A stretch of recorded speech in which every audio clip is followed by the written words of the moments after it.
सभी दोस्तों को प्यार भरा नमस्कार। तो ये हमारी करंट अफेयर की तीसरी क्लास है और इसके पहले में जीके की भी 3 क्लासें हमारी खत्म हो चुकी हैं। आप लोग जो भी हमारे साथी ज़्यादा जो हमारे सीरियस लोग तैयारी मेरे साथ कर रहे हैं, तो वो ईमानदारी से सारी क्लासें साथ में लिखते चलना है। नहीं तो जैसे जैसे हमारे पास मटेरियल सामग्री बढ़ती जाएगी वैसे वैसे हम लोग भ्रम में होते जाएंगे। तो मैं नहीं चाहता कि आप लोग ज़्यादा भ्रमित हो जाएं, क्योंकि आप लोग यदि लिखते चलेंगे क्लास तो पहली बात तो मेरे ऊपर आप लोगों की निर्भरता कम हो जाएगी। दूसरी बात, लिखते हैं तो किसी दिन में आपको कोई यदि 20 मिनट का भी टाइम मिलता है मेरी, तो दिन में मैं 3 क्लास, अब मेरा 2 तो होने ही लगी, अब मैं 3 के भी अपना पूरा टारगेट करने की पूरी कोशिश में हूँ। तो आप लोग 20-20 मिनट के यदि 3 क्लास लेते तो 1 घंटे, यदि उसको दोबारा रिवाइज भी करते तो ज़्यादा से ज़्यादा 1 घंटे, तो 2 घंटे का अब हम लोगों को 1 महीने ईमानदारी से समय देना है साथ में, और रिवाइज भी करते चलना कि बाद में मैं यदि आप लोगों को PDF उपलब्ध करवाऊँ सारे विषयों के MCQ की, तो आप लोग कम से कम ईमानदारी से और अपने आप से फिर सही टिक लगाने लगे, वो आपको उन सारी चीज़ों में जानकारी हो जाए। ठीक है, तो हम लोग चलते हैं अपना करंट अफेयर की तीसरी क्लास पर। ये हमारा विश्व में कौन सा देश दुग्ध उत्पादन में शीर्ष पर रहा। एक बार और, यदि आप लोग मेरी क्लास में कमेंट करते हैं और शेयर करते हैं, वो लाइक करते हैं, तो मुझे अच्छा लगता है कि कुछ हमारे साथी सीरियस में मेरे से क्लास ले रहे हैं और मेरी जो क्लास है उनको कुछ लाभदायक या कुछ लाभ पहुँचा रही है। यदि आपके टच में कोई भी हमारा साथी और भी फॉर्म डाला हो RTJCO का, वो सीरियस लग रहा हो, देखो एक हवाबाजी वाले होते हैं, एक हमारा टाइम पास वाले, उनको नहीं करना है। जो सीरियस लगे कि हाँ ये धर्मगुरु के पद के लिए सीरियस है, उसको जरूर आप शेयर कर दिया करो कि वो भी हमारे साथ, क्योंकि मैंने बताया हम लोगों से जितने साथी जुड़ेंगे उतना हम लोगों के लिए अच्छा मार्गदर्शन, शायद ऐसा हो सकता है कि उसके पास और कुछ अच्छा हमारे लिए हो सकता है जो हम लोग बात करके और आगे बढ़ा सकते हैं। हम लोग एक नया रास्ता और जिसमें हम लोगों को कम से कम परेशानी हो। ठीक है, तो हमारा विश्व में कौन सा देश दुग्ध उत्पादन में सबसे शीर्ष पर रहा है, वो है भारत। भारत ने 2014 में राष्ट्रीय गोकुल मिशन स्टार्ट किया था और लक्ष्य रखा था कि 2023-24 तक हम लोग पूरी दुनिया में सबसे ज़्यादा दूध उत्पादन के मामले में प्रथम स्थान पर हो गए या शीर्ष पर होंगे। तो अभी भारत 239 मिलियन मैट्रिक टन दूध उत्पादन करने लगा, लेकिन 2026 तक लगभग 300 मिलियन मैट्रिक टन का टारगेट है और लक्ष्य रखा है, ये कोई घोषणा नहीं है। ठीक है, वरिष्ठ नागरिक आयोग स्थापित करने वाला प्रथम राज्य, ये इसलिए आप लोगों को थोड़ी जरूरी थी कि अभी वर्तमान में कई ऐसे केस आए होंगे जिसने महिलाओं के अत्याचार से पुरुषों ने आत्महत्या की है। तो आपने सोशल मीडिया के माध्यम से, प्लेटफॉर्मों के माध्यम से कई ऐसे आंदोलन देखे होंगे कि पुरुष आयोग स्थापित किया जाए और महिलाएं ज़्यादा अत्याचार। तो आप लोग किसी एक चीज़ को देखते हुए पूरे मुद्दे का परिणाम मत निकाल लिया करो। और यहाँ पर हमारा ऐसी केरल की सरकार ने किया है कि वरिष्ठ नागरिकों की देखरेख और सुरक्षा के लिए एक आयोग का गठन किया है। एक आयोग आप लोगों को, महिला आयोग भी उनकी सुरक्षा और उनकी सुनवाई के लिए, उनके अधिकारों के लिए गठित थी। ऐसे ही पुरुष आयोग की स्थापना के लिए मांग उठी थी, लेकिन जब तक ऐसे आंदोलन हमारे फिजिकल या जमीनी स्तर पर शुरू नहीं होते, इस पर ऐसे अब तो सोशल मीडिया में हर कोई एक शब्द को लेकर, किसी न किसी नई चीज़ को लेकर रोज डेली होते रहते हैं, तो अब इसका कोई ज़्यादा फर्क नहीं पड़ता, ना ही सरकार पर कोई प्रेशर होता है। ठीक है, शहीद दिवस मनाया जाता है, कब मनाया जाता है? 23 मार्च को। अब आप लोगों को पता होगा कि भगत सिंह, सुखदेव और राजगुरु, आपने 1928 में ब्रिटिश जो हमारा पुलिस अधिकारी था उस पर, सैंडर्स पर हमला किया था और उनका आरोप था कि इन लोगों ने अटेम्प्ट टू मर्डर या मर्डर किया है ब्रिटिश पुलिस अधिकारी का, इसलिए उनको 1931 को लाहौर की जेल में फांसी दी गई।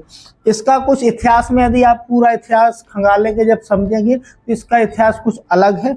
ऐसा कुछ नहीं है। भारत के जो क्रांतिकारियों को और आप गरम दल वाले जितने भी हमारे भारत की ये बात हो, इनको एक संदेश देना चाह रहे थे लोग, राजगुरु और हमारे भगत सिंह लोग, कि हम लोग जब तक ऐसी क्रांति नहीं करेंगे, उग्र क्रांति, हमारा देश आज़ाद होने वाला नहीं है।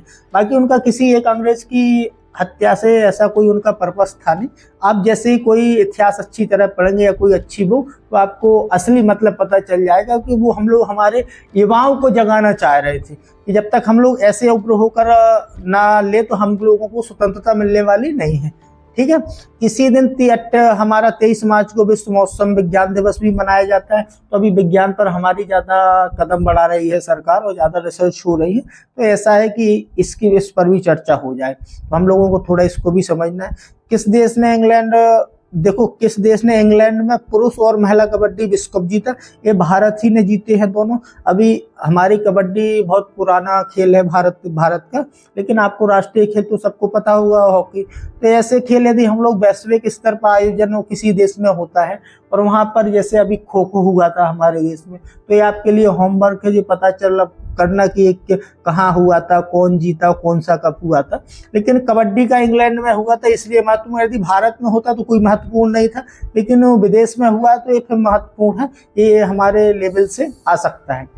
इस वर्ष ज्ञानपीठ पुरस्कार दिया जाएगा, मतलब अब घोषणा हो चुकी है। विनोद कुमार शुक्ल हिंदी के लेखक हैं, ये 59वां ज्ञानपीठ पुरस्कार दिया गया, लेकिन हिंदी के लेखक के आलोक में ये 12वें हैं।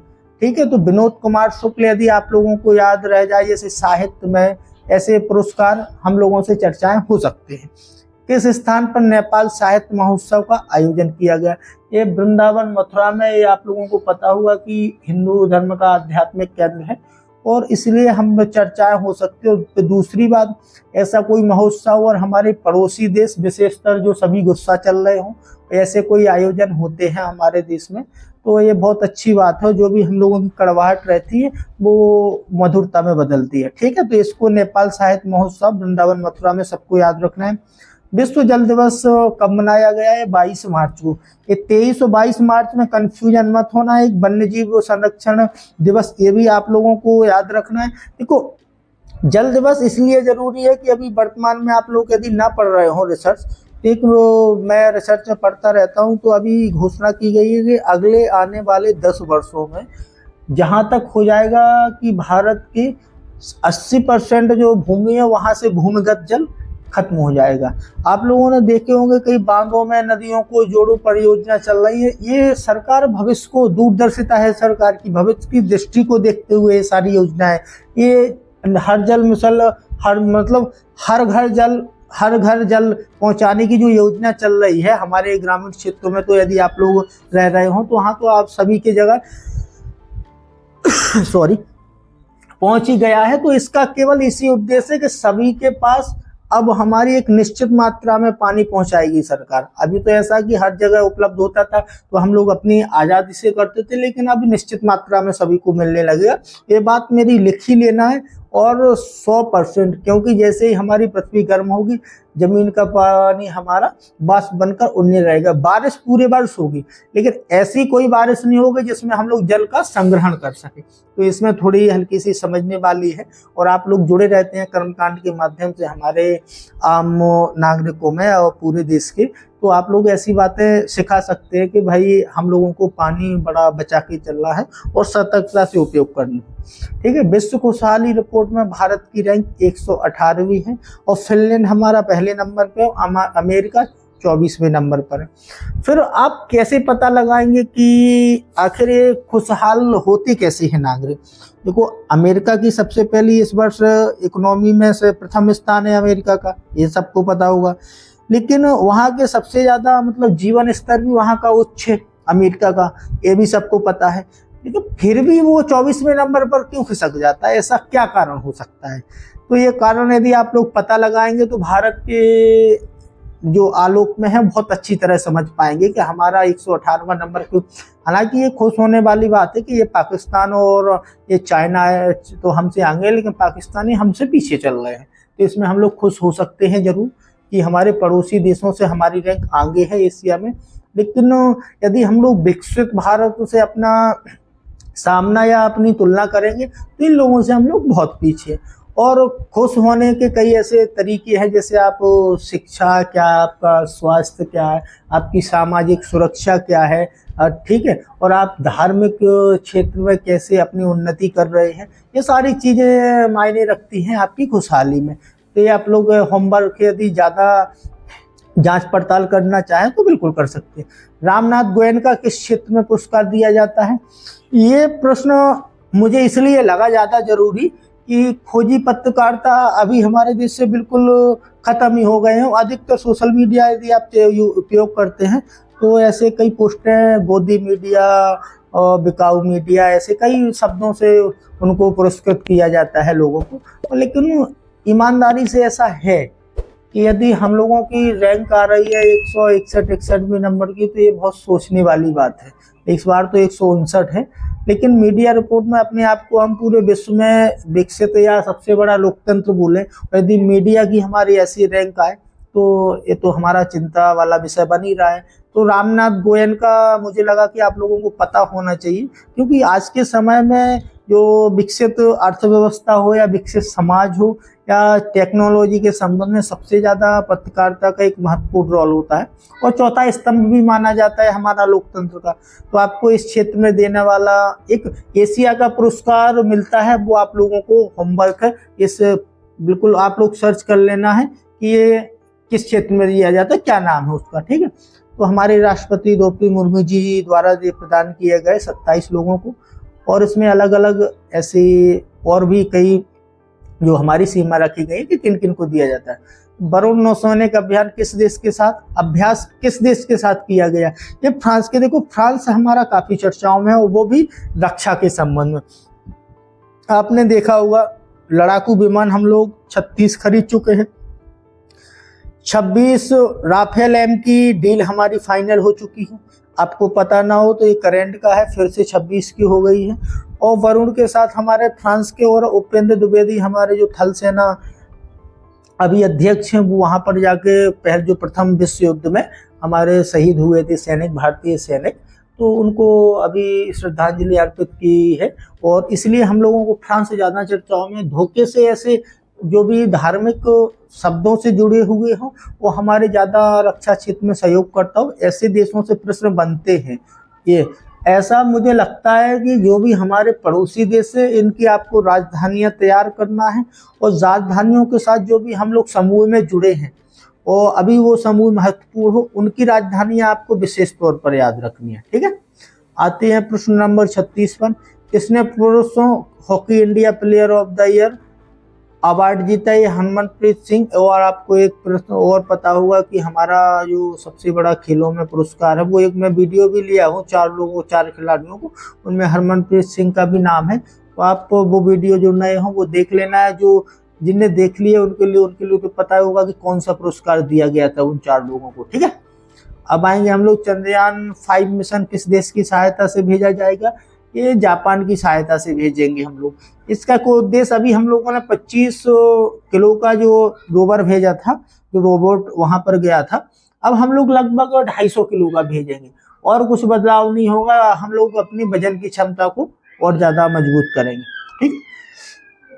WPL का खिताब किसने जीता? मुझे लग रहा है काफी लोगों को तो पता होगा, लेकिन जिनको नहीं है पता वो मुंबई इंडियंस को बिल्कुल लग रहे हैं, क्योंकि इसमें IPL में मुंबई इंडियन पिछड़ रही है। इस वजह से शायद महिलाओं की खेलों में बढ़ती भागीदारी को देखते हुए शायद ऐसे प्रश्न आप लोगों से पूछे जा सकते हैं। इंटरव्यू में भी ऐसा ही होता है, इंटरव्यू में आप लोगों से महिलाओं संबंधी प्रश्न पूछते हैं। वो जानते हैं कि इनका महिलाओं से उतना या महिला विमर्श से उतना लगाव नहीं होता है, इसलिए ऐसे प्रश्न किए जाते हैं। बंगोसागर नौसैनिक युद्ध अभ्यास किस देश के साथ शुरू किया गया? ये हमारा बांग्लादेश के साथ। आपकी नज़र में तो बांग्लादेश हमारा दुश्मन हो गया था और उसके साथ साथ हमारे सारे संबंध भी खत्म हो गए थे, लेकिन ऐसा कुछ नहीं है। वो हमारे केवल ऐसी सारी चीज़ें हुई थी सोशल मीडिया के स्तर पर, और वैसे जमीनी स्तर पर और राजनीतिक स्तर पर ऐसा कुछ हुआ नहीं था। जितने भी जो हमारे संबंध है बिल्कुल सादा है। ये छोटे छोटे हमारे संगठनों द्वारा ऐसा कुछ किया गया था, वो भारत के अंदर, बाकी हमारा विश्व स्तर में, और उसी की थोड़ी सोशल मीडिया के माध्यम से वहाँ की भी कुछ उग्र जो जनता है या नागरिक मान लें, उनके द्वारा भी ऐसी की टिप्पणियाँ की गई थी। लेकिन इसको हम लोग सीधे हैं कि राष्ट्रीय लेवल की सोच रखेंगे, उसके स्तर पर छोटी छोटी चीज़ें हम लोग देखेंगे नहीं, ठीक है। एशिया का सर्वश्रेष्ठ एयरपोर्ट कौन बना है? तो ये हमारे लिए बहुत बड़ी उपलब्धि है। जो हमारा IGI दिल्ली है, इंदिरा गांधी इंटरनेशनल एयरपोर्ट, ये आपको एशिया का सर्वश्रेष्ठ धोखे से यदि ऐसा हो तो आपको जानकारी होनी चाहिए। भारत का कुल वन क्षेत्र बढ़कर कितने प्रतिशत हो गया है? ये हो गया है 25.17। बिल्कुल आपको ये रिपोर्ट अभी हाल ही में आई थी, और आपको ऐसा हो जाए कि पूछ लिया जाए, वो अभी जंगल एक तेलंगाना में, उसके पहले छत्तीसगढ़ में भी चर्चाओं में रहा था, तो ये आपको पता होना चाहिए। ठीक है, देश का कौन सा राज्य अपना स्वयं का उपग्रह, ये पहला हो रहा है। ऐसी चीजें जो ज्यादा उच्च स्तर पर हों वो पहली बार हो, तो वो ऐसे ही प्रश्न मैं आप लोगों के स्तर के देखता हूँ, फिर आपका ये पूरा तैयार करता हूँ, चाहे वो करंट हो चाहे जीके की बेस की क्लास हो। तो अपना स्वयं का उपग्रह भेजेगा, पहले तो अभी विकसित करना है, लेकिन ये हमारा टारगेट बना लिया है असम की सरकार ने, तो आपको पता होना चाहिए। अंतर्राष्ट्रीय भारतीय फिल्म अकादमी पुरस्कार, ये इंटरनेशनल है, इसको याद रख लेना है। 2025 किसने जीता है? ये फिल्म है लापता लेडीज। तो जिसने देखी हो उसको तो पूरी स्टोरी पता है, और जिसने ना देखी हो तो वो थोड़ा देख लेना है कि आखिर क्या इसमें ऐसा था, इसमें इसको प्रथम पुरस्कार दिया गया है अंतर्राष्ट्रीय। ठीक है, कनाडा के प्रधानमंत्री कौन चुने गए हैं? ये हम लोगों से विवाद रहा था जस्टिन ट्रूडो का, लेकिन अब वो हट के मार्क कार्नी बने हैं, तो धोखे से ऐसा हो सकता है, या कनाडा की राजधानी ओटावा हो जाएगी। तो ये मैक्सिमम आपसे 2 प्रश्न पूछे जा सकते हैं। अभी एक नई न्यूज आप लोगों को पता हो कि अमेरिका के द्वारा हस्तांतरण कर दिया गया हमारा जो मुंबई हमला का दोषी था, आरोपी था, तो वो हमारे यहाँ पर आ चुका है, तो उसका नाम आप लोगों को पता रखना है कि क्या है।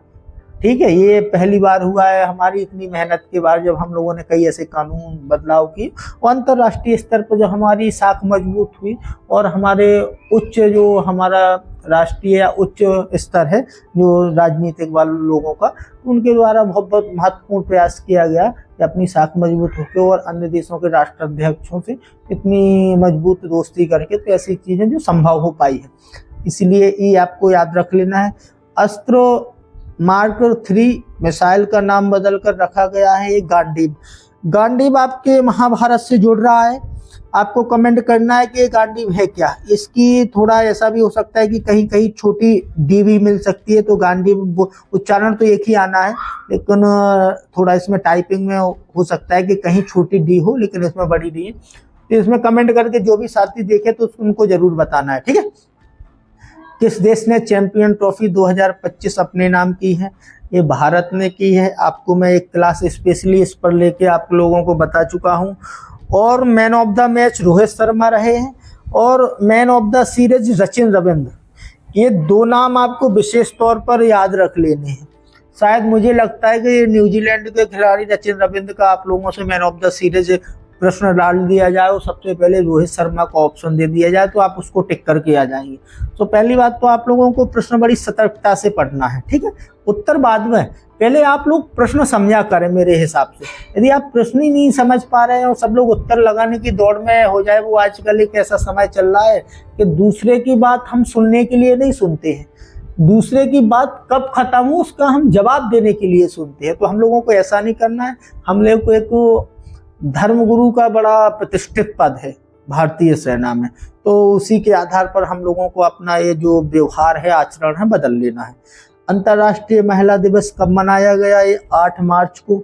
और मैं इस पर एक विशेष क्लास लेकर भी आऊँगा कि क्या हम लोगों ने उन्नति की है महिलाओं के क्षेत्र में, और महिलाओं की अभी वर्तमान में हमारी क्या स्थिति है। ठीक है, अब बाकी आप लोग कमेंट में कुछ मजाक करना नहीं है कि सुरक्षा के माध्यम से ऐसा हुआ। अभी एक एक बड़ी पीड़ादायक खबर बनारस से आई है कि एक लड़की के साथ कम से कम 21 लोगों ने रेप किया है, वो भी 5 से 7 दिनों तक किडनैपिंग करके। तो ये हमारी भारत की हालत है, और कैसे सुधरना है ये हम लोग, हमारा जीके का पहला पेपर हो जाए, ये वाला पेपर हो जाए रिटिन वाला, फिर हम लोग इसी पर चर्चा करनी है इंटरव्यू तक सारी चीजों में। ठीक है, टेंशन लेना नहीं है। फीफा ने किस देश को विश्व कप से में प्रतिबंधित कर दिया? ये मैं इसलिए लाया कि ऐसा नहीं, ऐसा कुछ देखो, फीफा ये इंटरनेशनल विश्व का एक अच्छा संगठन मान लें ये है, और ये चर्चाओं में भी रहता है। इसने रूस, पाकिस्तान और कांगो तीनों देशों पर रोक लगाई हुई है।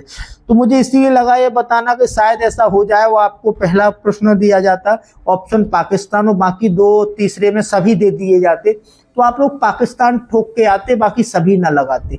इसलिए मुझे मजबूरन प्रश्न डालना पड़ा कि इसमें आप लोग कंफ्यूजन ना हो जाए। ठीक है, वन्य जीव बचाव केंद्र बनतारा, इस पर मैंने स्पेशली क्लास ली है, तो वो आप लोगों को पता होना चाहिए गुजरात में किसके द्वारा खोला गया। ठीक है, विश्व वन्य जीव दिवस कब मनाया जाता है? ये 3 मार्च को। ये वन्य जीव संरक्षण अधिनियम ये चर्चाओं में ज्यादा है, इससे प्रश्न 100% बनेगा मेरे हिसाब से। ठीक है, किससे रणजी ट्रॉफी का खिताब जीता है किसने? विदर्भी की टीम में, शायद ये अलग से आ रहा है, ये हम लोगों को छोटा पता होना चाहिए। भारत के पहले विश्व शांति केंद्र का उद्घाटन देखो पहला हुआ है। ठीक है, तो ये हरियाणा के गुरुग्राम में हुआ है और जैन आचार्य लोकेश मुनि जी के द्वारा उद्घाटन या शुरू किया गया। तो ये आप लोगों को विशेष तौर पर विश्व शांति केंद्र, ये हमारा भारत तो सभी देशों के लिए, पूरे विश्व के लिए एक मतलब आप लोग मान सकते हैं कि आदर्श है शांति के लिए। हम लोग हमारे ही मार्गों पर गांधी जी के ये पूरा विश्व चलता है। आप लोग यहाँ पर गांधी जी को कोई भी गाली देता रहे, ये आप लोग ईमानदारी से सुन लेना है, लेकिन जैसे ही वहाँ यहाँ का कोई भी पार्टी का नेता हो या चाहे कितना भी उनके वहाँ उनके लिए यहाँ पर नफरत निकलती हो, विदेशों में जाएंगे तो सबसे पहले हमारे गांधी जी की प्रतिमा को ही तलाशेंगे, वहाँ पर माल्यार्पण करेंगे और अपना आचार बंधन या जो भी अपना शीश झुकाएंगे। ये वहाँ असलियत है। यदि ऐसा नहीं करते हैं तो बहुत बुरी फजीयत होती है वहाँ के नेताओं की वहाँ जाके। ठीक है, कि जो आइकन है पूरे विश्व की शांति के लिए। आप लोग अब ऐसा है कि यहाँ पर हिंदी बोलना है और हमारी लोकल लैंग्वेज में कुछ भी उनके लिए बोलते रहो तो उनको तो समझ में आना नहीं है। यदि हम लोग वहाँ ऐसा आचरण करके आए तब बहुत समस्या हो जाती है। तो वहाँ पर सभी हमारे देश के बाहर सभी लोग हम गांधी जी का सम्मान करते हैं। तो आज से हम लोगों को भी करने लगना है, ये असली बात जान के कि क्या है आखिर। प्राणी मित्र पुरस्कार किस क्षेत्र में उत्कृष्ट योगदान के लिए? यही है जो बनतारा प्रोजेक्ट प्राणी मित्र पुरस्कार। आप लोगों को ऐसा लग सकता था कि ये प्राणी या मतलब मानवों से संबंधित है, लेकिन ये पशु कल्याण से संबंधित है और आप लोगों ने अनंत अंबानी को दिया गया था ये अभी वर्तमान में, और बनतारा प्रोजेक्ट उन्हीं के द्वारा शुरू किया गया। तो ये मेरी स्पेशली क्लास है। ठीक है, भारतीय थल सेना अध्यक्ष ने प्रथम विश्व युद्ध में भाग लेने वाले शहीद सैनिकों को श्रद्धांजलि अर्पित की है, फ्रांस से जाके की है। और उपेंद्र द्विवेदी जी, ये सबको पता होगा, अब ये तो मुझे बार बार बताने की जरूरत पड़ेगी नहीं। जगुआर फाइटर स्क्वाड्रन में पहली महिला कौन बनी है? तनुष्का सिंह, स्थायी प्लेन उड़ाने वाले या पायलट बन चुकी हैं, ये आपको पता होना चाहिए। तनुष्का सिंह महिला इसमें संबंधित है। और इस बार 26 जनवरी का आप लोगों ने देखा होगा तो ज़्यादा महिला सशक्तिकरण है, महिला शक्ति केंद्र में थी सभी चीज़ों में। किस भाषा में लिखी पुस्तक को पहली बार अंतर्राष्ट्रीय बुकर पुरस्कार की सूची में? ये बुकर पुरस्कार की मैं आप लोग जैसे ही मेरी क्लास में लिखेंगे तो थोड़ा जानकारी और अच्छी अपना जीके और मजबूत कर लेना है। ये कन्नड़ में लिखी गई तो बानू मुश्ताक के द्वारा लिखी गई है। और ये जो कहानी संग्रह है वो हार्ट लैंप नाम है इसका, जिसमें कहानी संग्रह ये लघु कथाएं लिखती हैं। तो आपको बानू मुश्ताक ऐसा भी हो सकता है। किस भाषा में? कन्नड़। अब आप लोग ज़्यादा यदि भाषाओं में भ्रमित हो रहे हो तो देखो, आपको उड़ीसा में तो पता होगा कि उड़िया बोली जाती है। ठीक है, आपको जैसे ही आंध्र प्रदेश में आएंगे तो आंध्र प्रदेश में तेलुगु बोली जाती है। ठीक है, तमिलनाडु में आपको पता ही होगा कि तमिल बोली जाती है। ठीक है, कन्नड़ वो बोली जाती है कर्नाटका में, और मलयालम बोली जाती है हमारी केरला में। तो अब इसमें हम लोग आपको अब कंफ्यूजन नहीं होना। बाकी महाराष्ट्र में मराठी, गुजरात में गुजराती, ये सब सारी भाषाएं चलती हैं। किसकी आत्मकथा दिया सलाई का विमोचन किया गया? ये प्रश्न मुझे लगता है कि आना ही चाहिए आपके में, इसलिए क्योंकि कैलाश सत्यार्थी साहब नोबेल शांति पुरस्कार विजेता है विश्व के। तो नोबेल पुरस्कार मिलना कोई छोटी मोटी चीज़ नहीं है, बहुत बड़ी है। और आत्मकथा इनकी लिखी गई है जो दिया सलाई, इनका विमोचन किया गया है। तो ये हमारे लिए तो बहुत महत्वपूर्ण खबर है, बाकी देश के लिए तो है ही है, आरटीजीएससी के पेपर के हिसाब से ज़्यादा महत्वपूर्ण है। ठीक है, सेबी के नए अध्यक्ष के रूप में नियुक्त किया गया है तुहिन कांता पांडे। ये इसलिए है क्योंकि बहुत सारे ऐसे आरोप भ्रष्टाचार के लगे थे इसके पहले वाले जो भी अध्यक्ष थे, तो उनके ऊपर बहुत ज़्यादा चर्चाओं में संसद में लेकर विपक्ष के नेताओं द्वारा उठाया गया था। तो आप लोगों को ऐसे प्रश्नों पर ज़्यादा नज़र अपनी बनाए रखना है। INS गुलदार क्या है? ये जनमंगल संग्रहालय है, महाराष्ट्र सरकार द्वारा इसको मतलब खरीदा गया है भारत सरकार से, और यहाँ पर संग्रहालय बनाना है, तो INS गुलदार के नाम से ये महाराष्ट्र सरकार द्वारा ये जलमंगल संग्रहालय है। राष्ट्रीय विज्ञान दिवस कब मनाया गया?